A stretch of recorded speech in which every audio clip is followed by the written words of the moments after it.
همه ما لحظاتی را تجربه کرده ایم که باید کاری را انجام دهیم.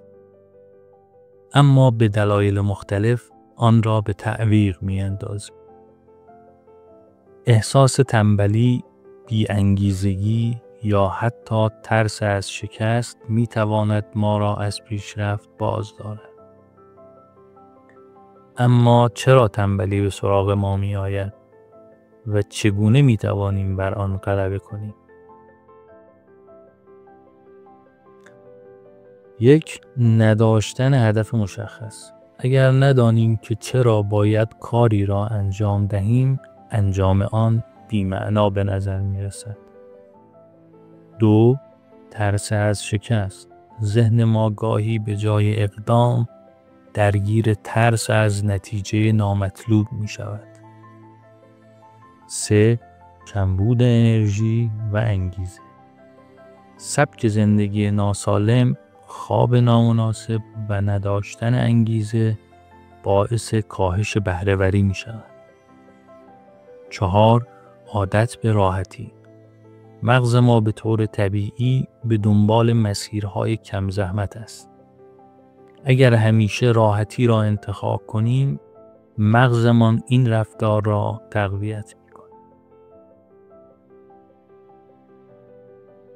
حالا چطور بر تنبلی غلبه کنیم؟ 1. با گام‌های کوچک شروع کنیم. شروع کردن سخت‌ترین مرحله کار است. به جای تلاش برای انجام کارهای بزرگ، فقط 5 دقیقه روی کاری تمرکز کنید. به محض اینکه شروع کنید، ذهنتان درگیر می شود و ادامه دادن آسان‌تر خواهد شد. 2. قانون 2 دقیقه‌ای را به کار بگیرید. اگر کاری کمتر از 2 دقیقه زمان میبرد، همین حالا انجامش دهید. این قانون به شما کمک می کند تا از تعویق جلوگیری کنید و کارهای کوچک را سریع به اتمام برسانید. 3. هدفهای واضح و الهام بخش تعیین کنید. اگر هدف مشخصی نداشته باشید، انگیزه‌ای برای اقدام نخواهید داشت.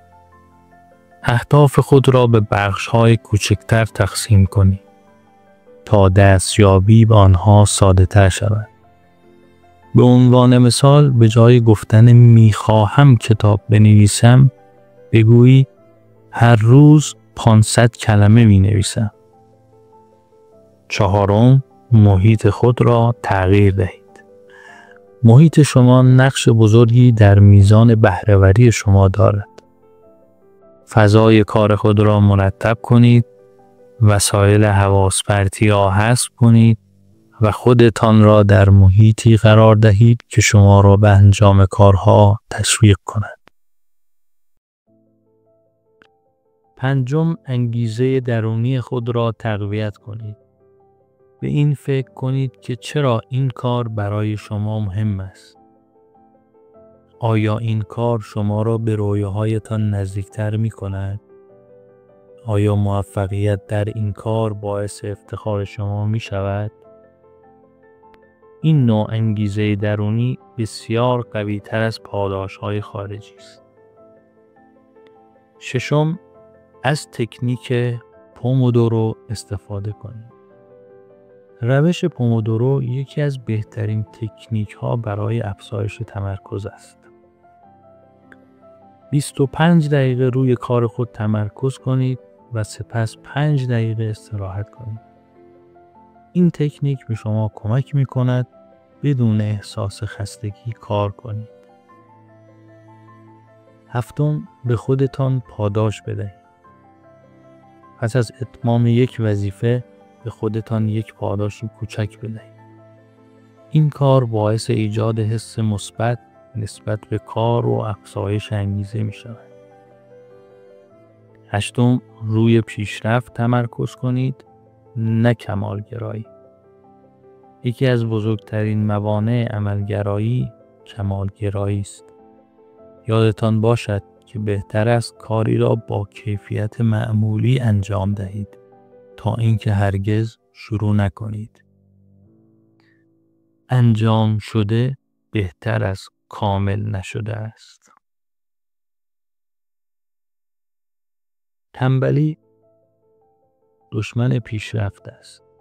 اما شما می توانید با تغییر عادات، داشتن اهداف روشن، استفاده از تکنیک‌های بهره‌وری و ایجاد انگیزه بر آن غلبه کنید. تنها کافی است یک قدم بردارید و اجازه ندهید ترس و تعلل جلوی موفقیت شما را بگیرد.